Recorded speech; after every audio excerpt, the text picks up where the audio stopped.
नमस्कार, मैं हूं अजय कुमार। देश भर की बड़ी खबरों के साथ हम हाजिर हैं क्वेश्चन आवर में। सबसे पहले हेडलाइंस। रोहतक में आश्रम विवाद सुलझाने के आसार, प्रशासन और आश्रम के बीच समझौते की खबर। 3 दिनों में आश्रम खाली करवाने को लेकर चल रहा था विवाद। माया कोडनानी बाबू बजरंगी केस में गुजरात सरकार का यू टर्न, फांसी की सजा के लिए अपील करने के फैसले पर लगाई रोक। सुप्रीम कोर्ट की फटाफट के बाद जागी सरकार, सीबीआई को स्वायत्तता देने की तैयारी, चिदंबरम की अध्यक्षता में जीओएम का गठन। संजय दत्त को सुप्रीम कोर्ट ने आज भी नहीं दी राहत, संजय ने येरवडा जेल में सरेंडर करने की मांगी इजाजत, कोर्ट ने सीबीआई से मांगा जवाब। हनी सिंह के अश्लील गानों पर पंजाब और हरियाणा हाई कोर्ट हुआ सख्त, सरकार को लगाई फटकार, कहा फौरन हो कार्रवाई।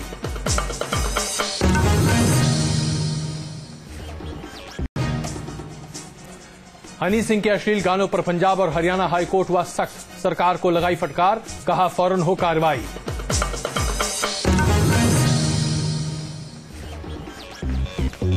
आइए क्वेश्चन आवर में आज 3 बड़ी खबरें जो हम आपके सामने लेकर आए हैं, उसमें से सबसे पहली और बड़ी खबर यह है कि पाकिस्तान के साथ क्या भारत के संबंध सुधर सकते हैं। नवाज शरीफ जो कि वहां पर प्रधानमंत्री का पद ग्रहण करने वाले हैं, उन्होंने प्रधानमंत्री मनमोहन सिंह को न्योता भेजा है कि शपथ ग्रहण समारोह में शामिल हो सकें। लेकिन इसके साथ साथ जिस तरह से अंदाज है उनका बयां करने का अपनी बातों को, ऐसा लग रहा है कि नवाज शरीफ भारत के साथ दोस्ती का पैगाम सामने रखना चाहते हैं। लेकिन भारत में एक बहुत बड़ा तबका है जो ये मानता है कि नवाज शरीफ की अगुवाई में ही करगिल की घुसपैठ भारत में हुई थी। तो क्या नवाज शरीफ पर भरोसा किया जा सकता है? क्या भारत और पाकिस्तान के संबंध बेहतर हो सकते हैं? इस पर करेंगे चर्चा। दूसरी बड़ी खबर जो आज आपके सामने पेश करेंगे कि आखिरकार कितना भरोसा कर सकते हैं नवाज शरीफ पर। हर कोई यह मानता है कि 1999 में करगिल घुसपैठ के समय नवाज शरीफ अज्ञान नहीं हो सकते। उस समय सेना अध्यक्ष के तौर पर काम कर रहे जनरल परवेज मुशर्रफ बिना इनकी इजाजत के भारत में घुसपैठ नहीं कर सकते। तो ऐसे व्यक्ति पर जिन्होंने लाहौर बस यात्रा के समय भारत और पाकिस्तान के बीच संबंधों को बेहतर करने का वायदा किया था, महज 3 महीने के भीतर एक घुसपैठ की अनुमति दे दे, इस पर क्या वाकई में यकीन किया जा सकता है? इस पर भी करेंगे चर्चा। और आखिरी मुद्दा जो हम आपके सामने पेश करेंगे, भारत और चीन के बीच में एक अलग सी बात उभरती हुई दिखाई दे रही है। 2005 में सीमा विवाद को सुलझाने के लिए गठित की गई एक्सप्रेस कमेटी की जो बैठक थी, उस बैठक को लगातार आगे बढ़ाया जरूर जा रहा है, लेकिन हाल के दिनों में चीन ने इस बात पर जोर देना शुरू कर दिया है कि भारत और चीन के बीच में जो सीमा विवाद है उसे जल्द से जल्द सुलझा लिया जाए। आखिरकार इस जल्दबाजी की वजह क्या है, तलाशने की कोशिश करेंगे हम। तो आइए सबसे पहले शुरुआत करते हैं आज हम पाकिस्तान से। क्या वाकई में भारत और पाकिस्तान के बीच संबंध सुधर सकते हैं? प्रधानमंत्री पद के ऊपर आसीन होने वाले नवाज शरीफ की बात अगर देखें तो ऐसा लगता है कि नवाज शरीफ लगातार आमंत्रण करते हुए दिखाई दे रहे हैं प्रधानमंत्री मनमोहन सिंह का, और कह रहे हैं कि भारत और पाकिस्तान के बीच में संबंधों को बेहतर करना चाहते हैं। कितना भरोसा कर सकते हैं उस पर? सबसे पहले रिपोर्ट देखिए।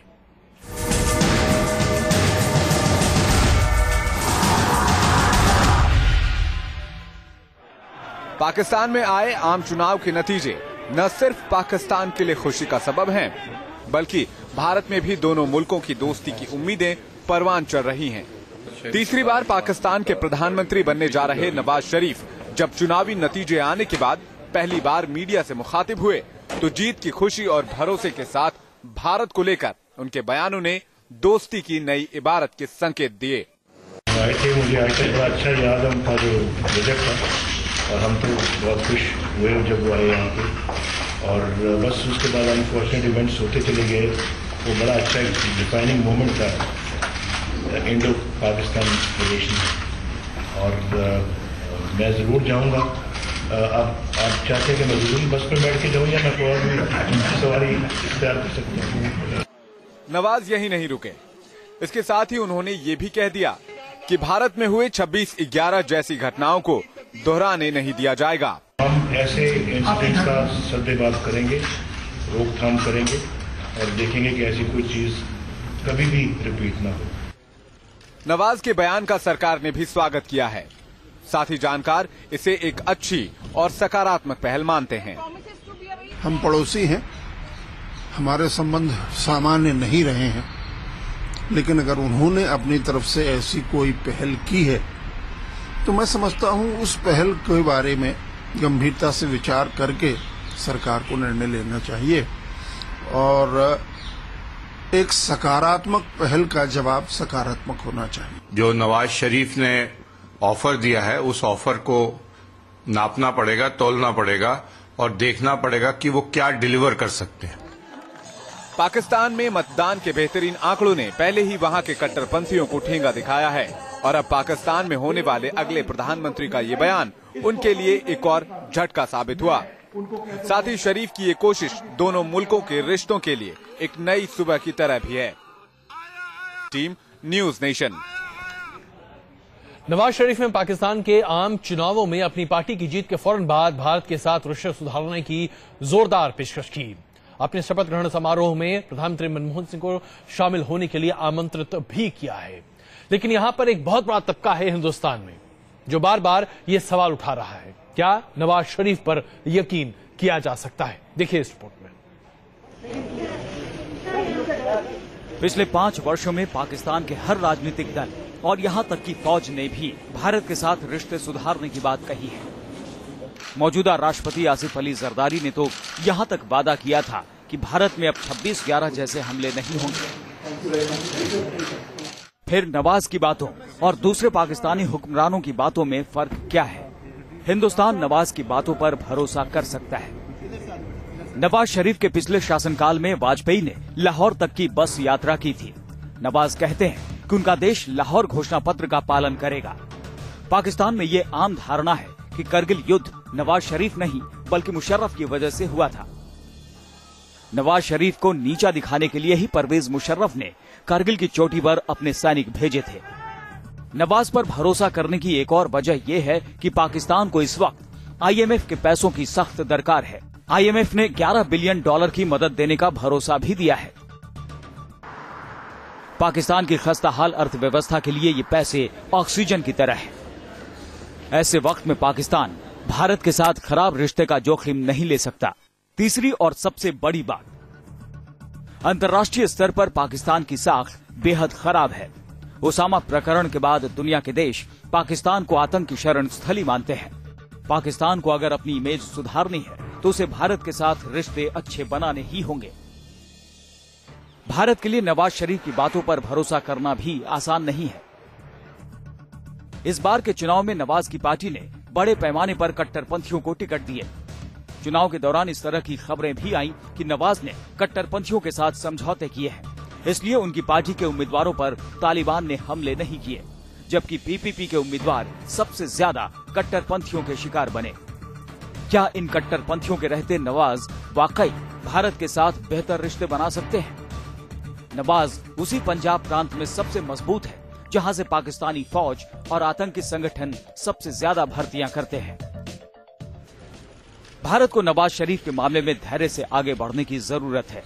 महज कुछ बयानों के आधार पर जल्दबाजी में आगे बढ़ने से मामला और बिगड़ सकता है।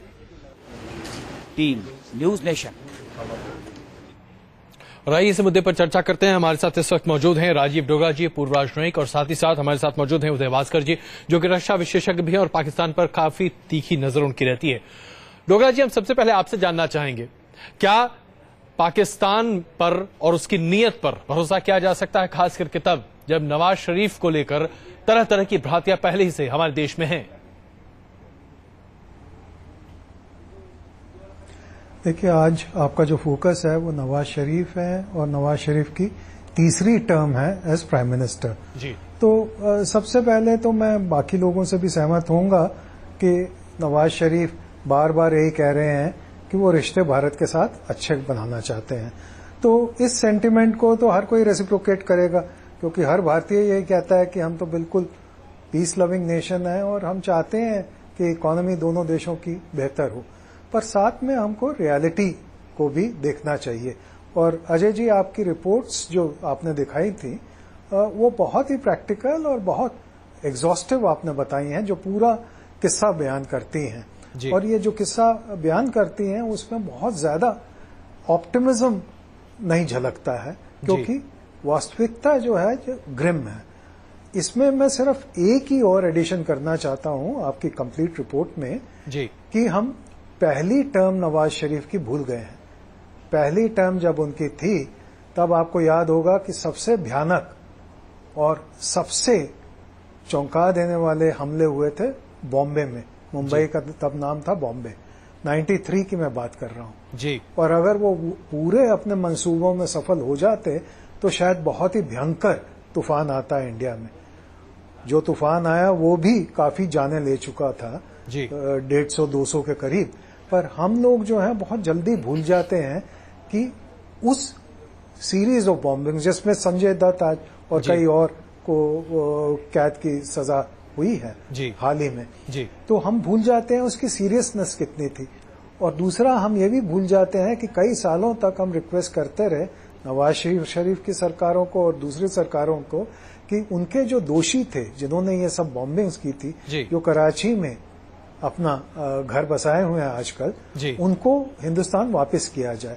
तो मैं कहूंगा कि आपकी रिपोर्ट जो बहुत ही मेरे को अच्छी लगी, उसमें एक ये एडिशन कर दीजिए कि वो जो पुराना भारत का रिक्वेस्ट थी जो सालों सालों हम करते रहे कि भाई 20 लोग जो आपके कराची में हैं वो हमको वापस कर दीजिए क्योंकि उन्होंने हमारी जानें ली हैं, उसको आप ऐड करिए। और भारत को भी चाहिए कि वो सबसे पहले उसको फ्लैग करे कि भाई अगर आप नए रिश्ते बनाना चाहते हैं, गुड रिश्ते बनाना चाहते हैं, तो रिश्तों की शुरुआत भरोसे से हो। वो भरोसा तब आएगा कि आप वो दोषियों को हमको वापस करें। बिल्कुल उदय भास्कर जी, यही बात आकर टिक जाती है।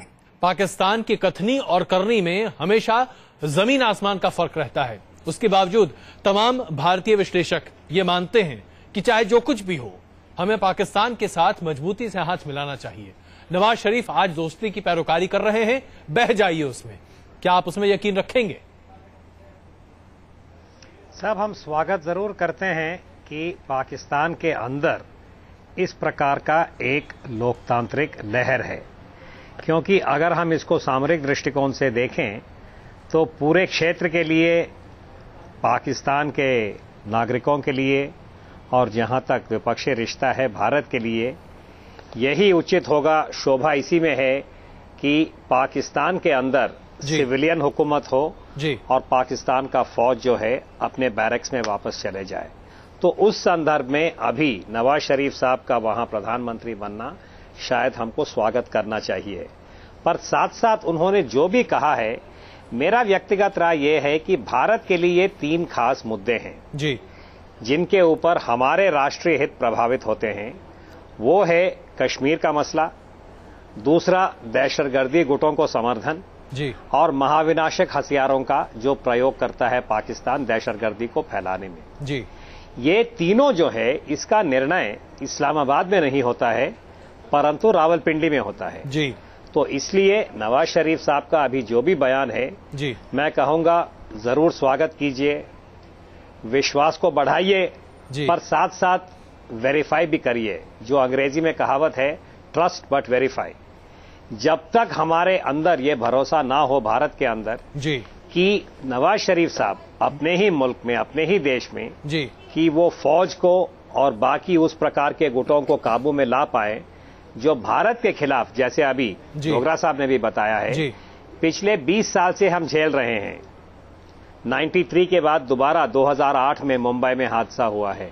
बिल्कुल। तो इसलिए भारत के लिए इस वक्त हमको बिना जांचे परखे आज नवाज शरीफ के बयानों पर ऑप्टिमिज्म रखिए, पर कॉशियस ऑप्टिमिज्म। बिल्कुल। तो बिना जांचे परखे नवाज शरीफ के बयानों पर बह जाना बहुत बुद्धिमानी की बात नहीं होगी। आप दोनों ये राय रख रहे हैं। अब कुछ एक और मुद्दे जो हम आपके सामने और अपने दर्शकों के सामने रख रहे हैं। सबसे बड़ा अहम सवाल आज नवाज शरीफ की बातों के बाद ये दिखाई देता है कि क्या पाकिस्तान की सरकार 26/11 के मुंबई के हमलों के गुनहगारों को सजा दिलवाने में मदद देगी।